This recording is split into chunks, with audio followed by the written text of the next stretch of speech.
This is Poehemian Poetry Podcast with your host, Eva X. Today I'm going to be speaking with Brandon Stroud from Northeast Ohio.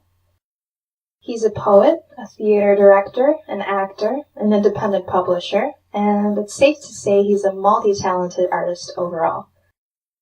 Thank you so much for taking the time to speak with me today. Thank you very much for having me on here, Eva. I appreciate it. I really like what you're doing here, and I'm excited to be a part of it. And I'm excited to have you on here. To start off, can you describe yourself in haiku format? A haiku, yeah, absolutely. Now, you did give me the prompt earlier, so I was able to come up with something. I'm not making this up on the spot. I'm not that good here. So, all right, here we go. With my thoughts, I build a receptor for the world. I am an artist. Thank you. Well done. So I know that you are the founder of 4D Interactive Education. Can you tell me a little bit more about that? Yeah, absolutely. I'd love to. Well, 4D Interactive Education. This is a educational outreach program that I started in Northeast Ohio in 2010. And it harnesses the power of art to give children and young adults a dynamic educational experience. The point of it is that I assist educators in teaching challenging material or lesson plans or course standards to their students in very fresh, very inspiring ways. So similar to the famous Montessori approach to education, where the emphasis is on independence and freedom within limits, and especially the respect for a child's natural psychological development. 4D, I promote lateral thinking and doing for every single type of student.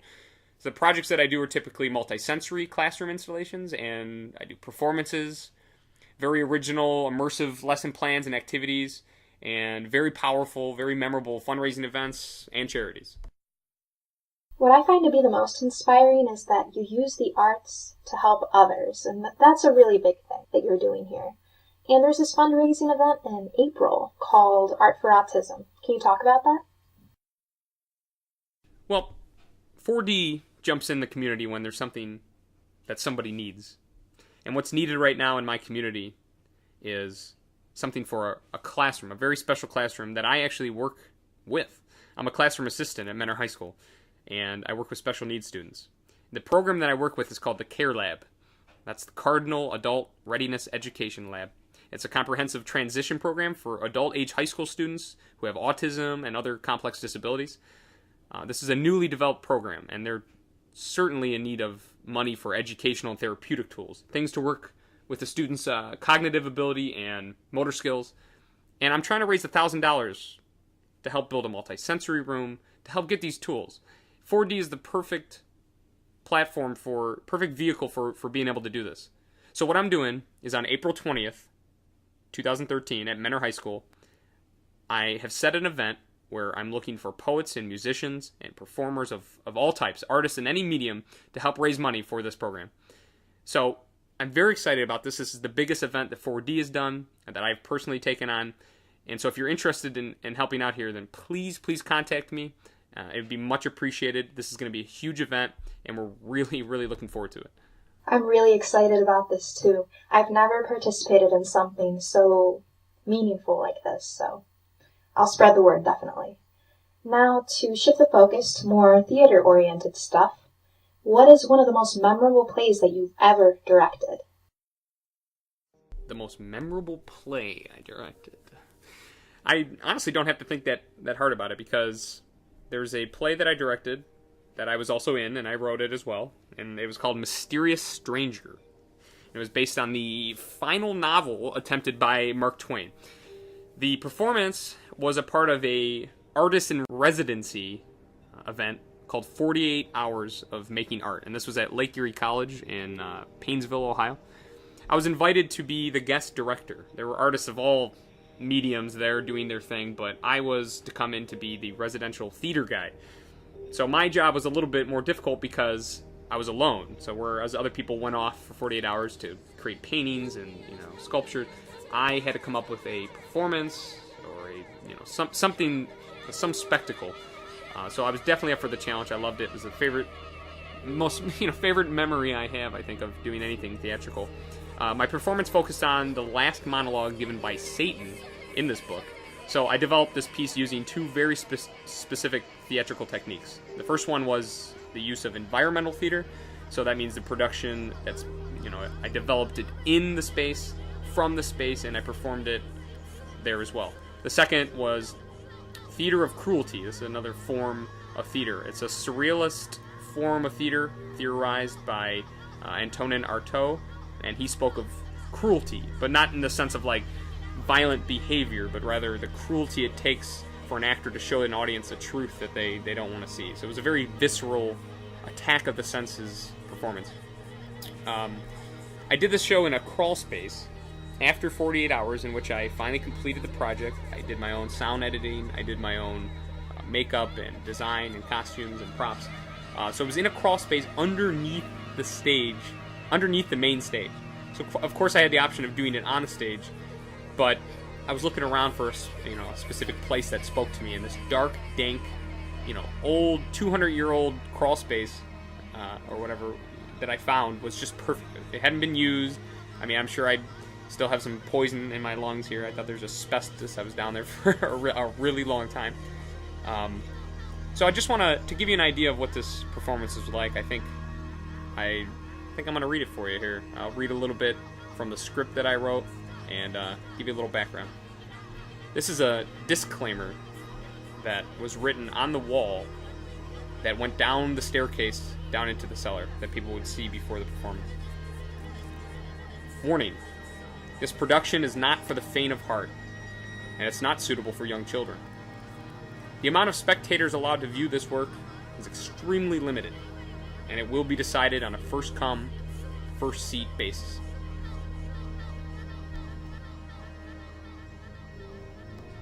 The audience, taken downstairs where it's dark and gloomy, coaxed into a prop room, and then further towards a crawl space by the sound of ethereal music and lighting. The sound of a helpless and innocent girl heard crying for help. Upon entering the space, the audience takes their seats, only 8 at a time, and a small girl lies in the corner whimpering. After things begin to get quiet, she turns to the audience rapidly, revealing her haunted face and pupilless eyes, letting out a booming shriek like a banshee, vibrating the floor, slamming the door shut, reverberating the space. Like a wild, growing animal, she scurries away from behind the curtain. And then a mime enters the space, holding a chain leash, pointing in the faces of every audience member and laughing silently for a long time. We hear the grunts of a wild beast from behind the curtain in the distance. He will, from the time he's on stage, struggle to tame the wild beast on the leash behind the curtain, which continues to grunt. But the mime, he vanishes behind the curtain. He's mauled to a bloody pulp by the beast. And as the mime is mauled, he laughs hysterically.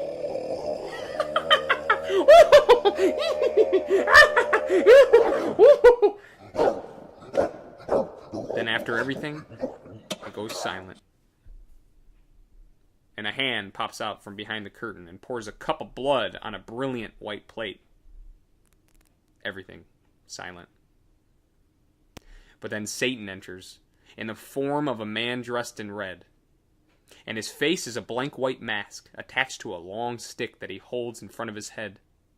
He's barefoot, and he walks towards the audience. I'm an angel. Satan is my name. What's the matter?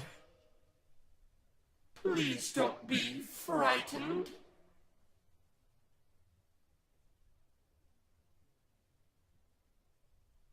Are you hungry?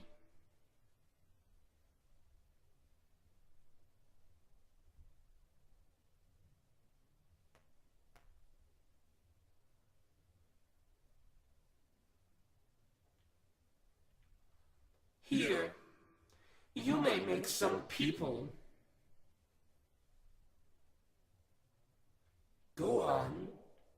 make people.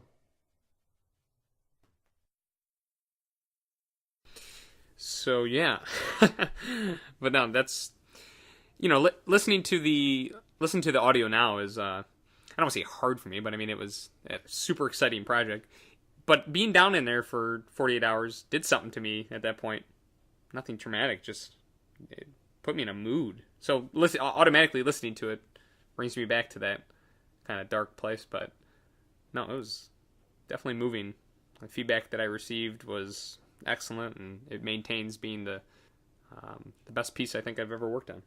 Sounds like a very haunting, but also a very amazing experience. But now I'd like to ask about poetry. What are some poetic forms that you've created? Well, it's definitely been a goal of mine to create different forms of artwork and poetry. I've been focusing on poetry mainly. As far as inventing a form, what I mean by that is, obviously I can't play God. I can't invent an element, I can't invent wood to turn into paper to write, but I can take paper and poetry and words and do something different with them. So one poetry form that I came up with, I call sound paths. So sound path is an artistic form bridging between language arts and musical composition and visual art, in which the phonetic aspects of human speech are foregrounded instead of the more conventional semantic and values of what a poem should be, or what words should be. So sound paths are educational tools. They're intended primarily for performance and creating memorable aesthetic experiences. You can think of a sound path as a maze, a big maze for your finger to follow, from a beginning point, which is always an open circle, to an end point, which is always an X. You touch your pointer finger on the top of the open circle to begin, and you follow the sound path with your finger at any tempo until you reach the X. And you make sounds and speech for all the symbols and lines and words that you come across during this maze. Every sound path has a key attached to it, which defines what sound every designed line that your finger will go over represents, as well as what every symbol represents. And, there's no single way for a sound path to sound. It's going to change with every reading and with every individual performer. So I'd like to perform one of my sound paths now and see what you think here. So this one here is called Mazing Grass.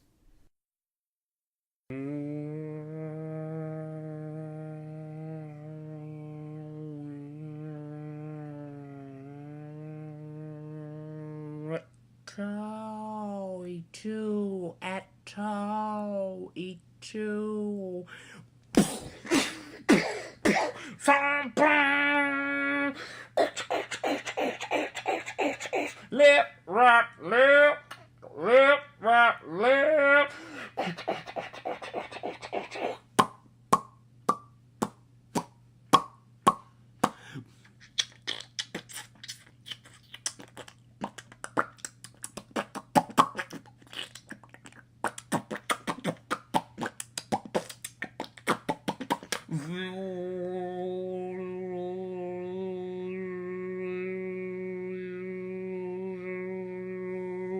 Upward kiss.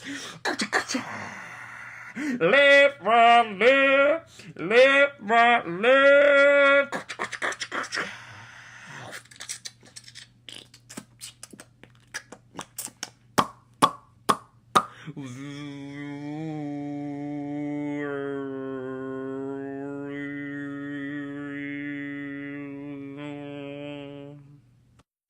I'm really glad you shared a sound path poem on the show, because that's what Poehemian's all about. Unique artists doing unique things, and sound paths is the epitome of that, I would have to say. Okay, so let's talk some more poetry. I know that you are a publisher of experimental works, and your actual press is called Hobgob. Can you tell me a little bit more about that? Well, Hobgob Press is a small independent press based in Northeast Ohio, where I live here. I began it in May 16th of 2012, and I publish modern and experimental works of art, including poetry and music, scores, visuals, essays, blogs, photography, etc. So I created this press in an effort to capture the type of art that I love, which is the strange and the inventive, the modern, things that nobody's really ever seen before, things that may have been popular once, but maybe weren't noticed then, and kind of need a resurgence. I sort of look at Hobgob Press as a clearinghouse for all my ideas. I mean, it's been my platform for finding myself as an artist for a long time, and you'd honestly be surprised how much you can do with books. I like to do a lot within a space. Primarily I do theater, so I'm inspired by what can be done within a space. But having the structure of the book form, you can really explore what can be done within that space. So I like that structure. I mean, it allows me to be more creative when I have a structure. But Hobgob Press is ultimately the start of my attempt to have a brand. This is my vision for what the future of art is going to look like. And I want to stamp my name on it and be proud to say, you know what, I believe in these people, these local underground poets and artists. I have an eye for what I think is going to be popular later, even if not now. And I want to show people a world of art that they haven't even begun to think. I'd sum up Hobgob Press then probably with the following quote by a famous literary critic named R.P. Blackburn. This is like one of my favorite quotes of all time. Adding to the stock of available reality. I'm going to say that one more time. Adding to the stock of available reality. It blows me away, that quote. It sums up mostly what I stand for, but I mean what I want Hobgob to stand for. It's, you didn't know that something could exist until I showed you. You didn't know, you thought the world was only this big until I introduced something else, and you saw that the amount of available reality there was much larger than the way you were seeing it. That's a great power. That's a great responsibility. And I'm just so inspired by the idea that I can help add to what we know of the world. That's kind of a grand statement for a small local book press, but it's what I believe. Well, I'm pretty big on the whole limitless potential thing, so I don't believe any statement is too grand, and it should be grand because that's what you wish to achieve in the future, and you're already showing great promise. This press in general seems really active. What are some of the newest publications you have out? Well, things that I'm publishing right now, things that I've recently published. There's a book called Love Has Been Liquidated by John Bryan, and this is an Australian poet. He's excellent. I mean, he's wild. I mean, he fits right into what I'm doing. This is a choose-your-own-adventure prose, poetry, poem book. I know it's a lot of words there, but it's a lucid, dreamlike collection of this man's love life, for better or worse. And it's a choose-your-own-adventure, so you go through it looking for love, as you're just a person looking for love, and you choose where you want to go. You guide yourself intuitively, and it just takes you wherever you like. It's beautiful. And it's all intuitive, and you try to make your way through and succeed at finding love. I've done it, and I haven't succeeded. Some other stuff that I'm working on right now is a book that I'm writing of graphic notations, which are a series of abstract musical scores to be played. Working on a book called God, which I'm about to finish. It's written by 100 different people. I could say poets, but some of them don't consider themselves poets. I don't know if this is a record or anything, but this is something very important to me, to see one voice in today's world about what we think of God. So this is atheists and Christians and everything. Another book I'm working on is by James Gugino, and it's called Irreducibility, and it's a book of experimental poetry. I'm working on a book by Felino A. Soriano. It's called Quintet Dialogues, and this is a book of contemporary poetry. And the final two books that I'm working on, that I'm writing, is one is called Xylophone, a book of 100 colors. That's it. You use it how you need it. And finally, a book called Mirror Me, which is entirely intended for reading in the mirror. You can only read it, the text is backwards. So I think this would be a good experience for children and parents and teachers to be able to have a new experience interacting with reading a story to a child, that they sit the child in front of the mirror and they have that experience together. Wow. All these publications sound really unique, especially the last one. The fact that you need the mirror in order to read the poetry itself. So keep up the great work, and good luck with any future projects. And you also do online publishing, not just the print publication. So can you tell me a little bit more about the Oracle itself? Well, the Oracle is an extension of Hobgob. it's for all the work that I couldn't include. I can't keep making a million chapbooks, though I want to. So I came up with this online magazine, which is basically an online posting forum for poetry and pictures and everything. I accept submissions daily.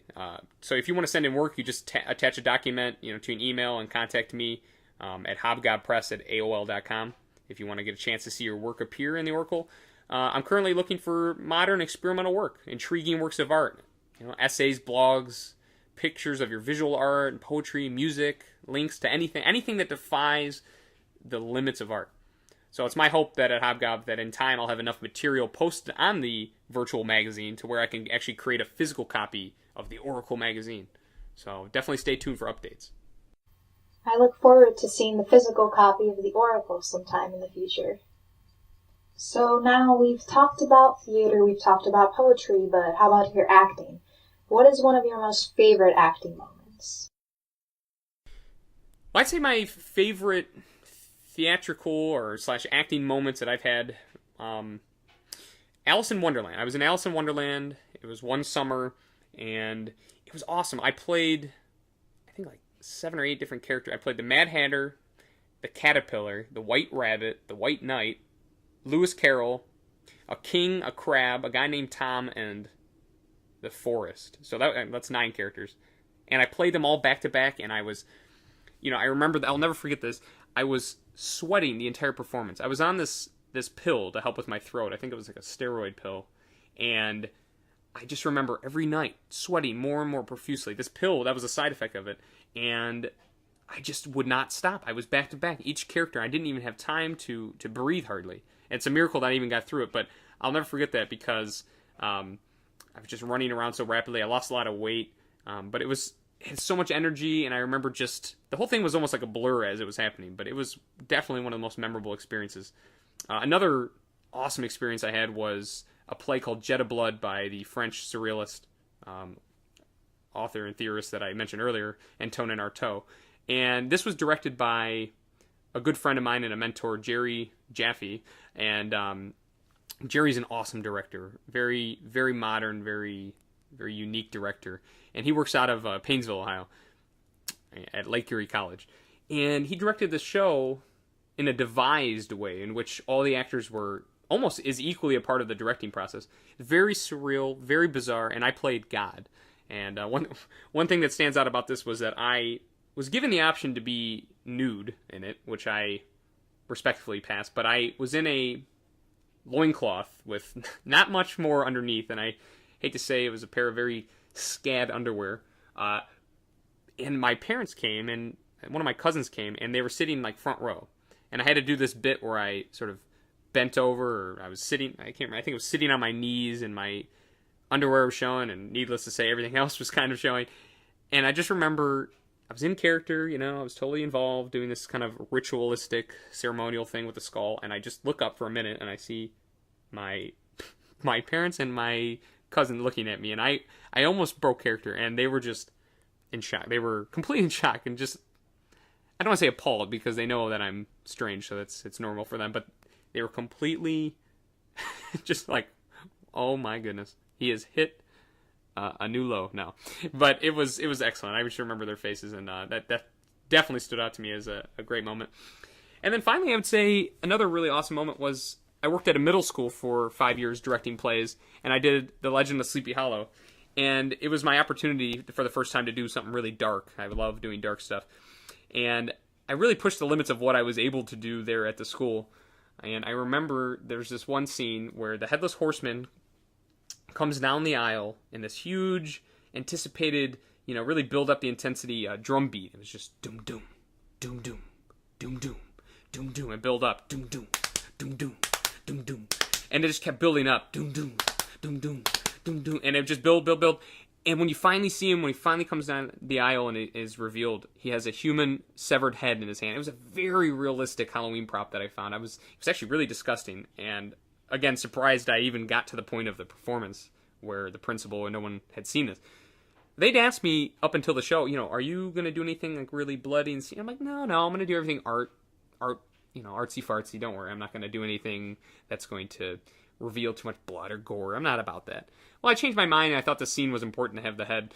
So he comes down, and the Headless Horseman's grabbing this thing by the hair, and he's hovering it over the audience's heads. That was something we practiced. But the kid really, who was playing the Horseman, really got into it and was really hamming it up, I guess.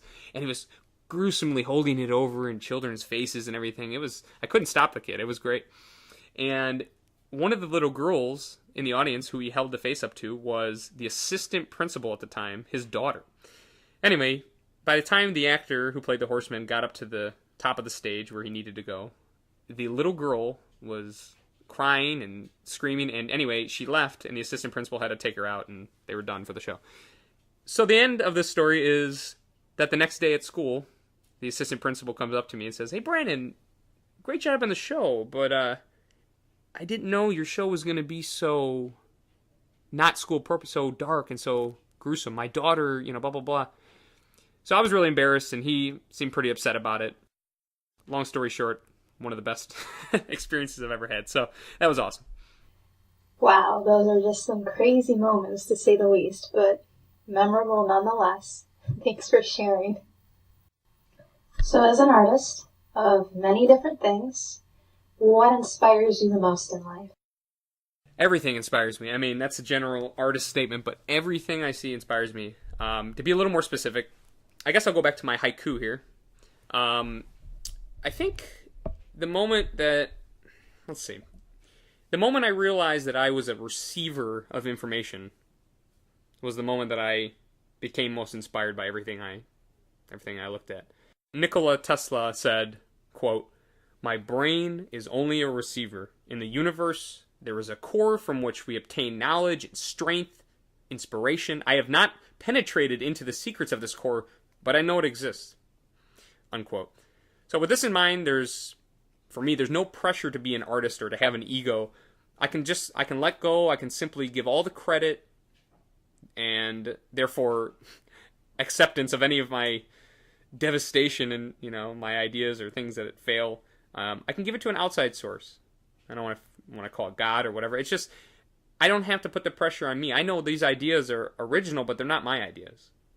I like to look at it like all ideas are floating around in existence as we speak right now. They're good for the grabbing.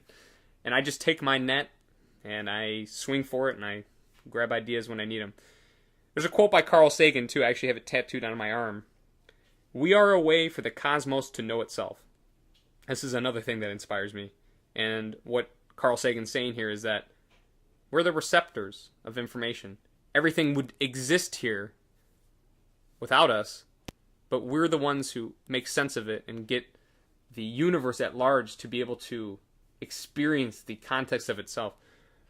I'm a big believer in The Secret book, or just I should say the law of attraction. It's almost become a game to me now to achieve things that when I was younger or wouldn't think was possible, that people now think is not possible, but it is possible. You just have to go for what you want. You have to have a vision in your mind, and then you make it manifest.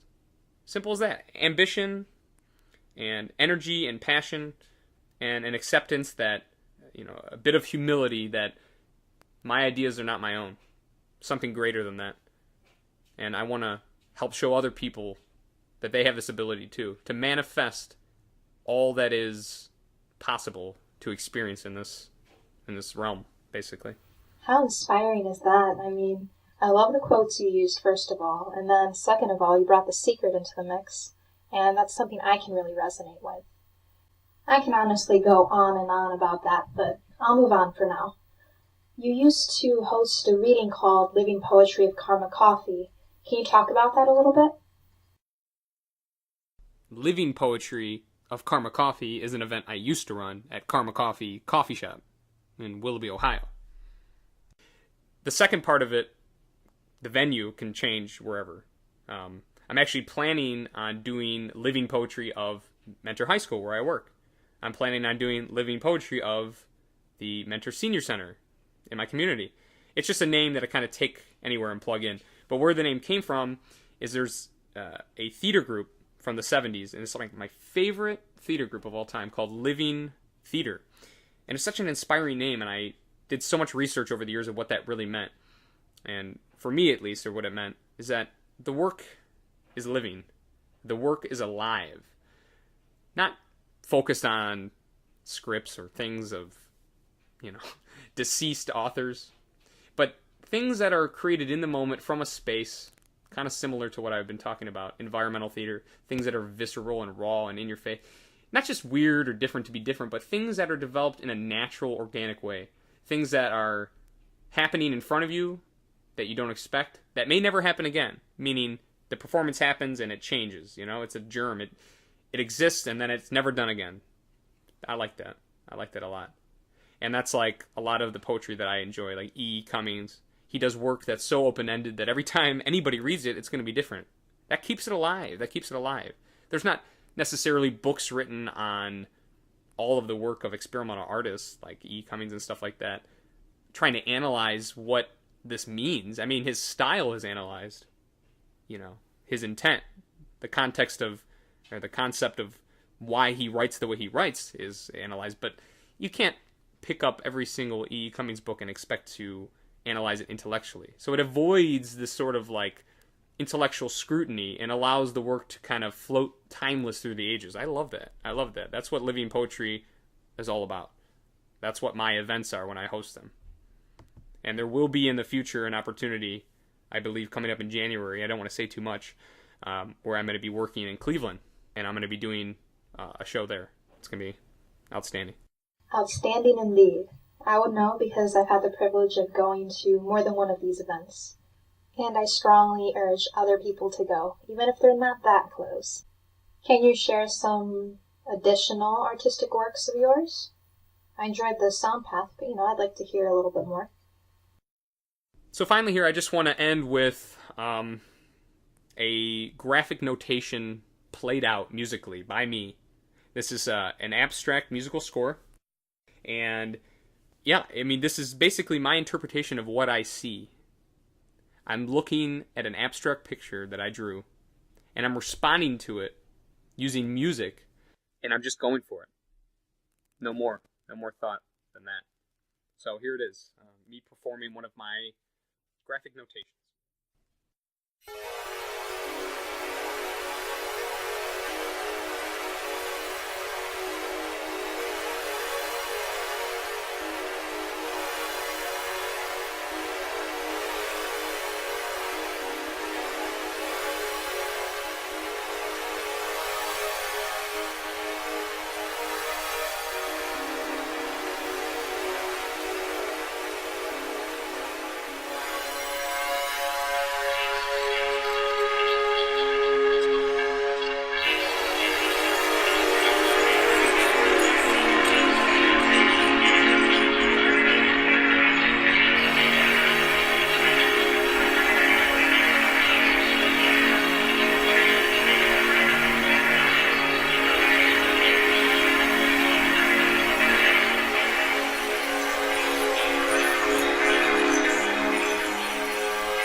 excellent, excellent work. I even go so far as to say it's mesmerizing. And maybe it's something I'd use for meditation, to be honest. Again, I'd like to thank you for being on the show. It is much appreciated, and it's been a true pleasure speaking with you. Oh, for sure. Thank you so much for having me. No problem. I really appreciate it, Eva. I mean, I love getting the word out about other artists and helping them, and you do too, and this is what you're doing for me. I appreciate it. I do want to say, as a final message, it's that as an artist, I'm not much of an activist, but this is just like a final message that I want out there. I really wish that children growing up did not have such a parochial view of what art is, that poetry has to rhyme, that a painting has to be, or, a picture has to be colored in the lines, blah, blah, blah. We do so much teaching of art and art history, but we have no idea what it means to us today. And it's something that I personally want to change. I want to get kids from an early age in my area, wherever I can, just start this movement where kids are redefining what art is, and no more. When I meet a 25-year-old person my age, and I'm talking to him about ideas, and you like painting? What do you want to paint something with me sometime? Yeah, we can just do it for fun. No, I can't. I'm not good. They don't think they're good because they've been punished as a child, or they've had it in their head since a child that there's a right and wrong way. And it just goes to show that all the people my age and older have this in their head, and that needs to stop. That needs to stop. There is no room for people thinking they're not artists because that's what they've been told. We need to stop this. We need to allow people to see that they're artists and open the door for them. So that's my final message. But thank you. I appreciate it very much. If you want to know more about me and my work, again, my name is Brandon Stroud, and my website is www.bmstroud.com. Thank you. That is a very, very inspiring last message. I'm really glad you shared that. And also, you quoted so many masterminds and whatnot, so I want to end the show with one of your quotes that I really like and resonate with. Don't think inside the box. Don't think outside the box. Think there is no box. Thanks for listening, everybody.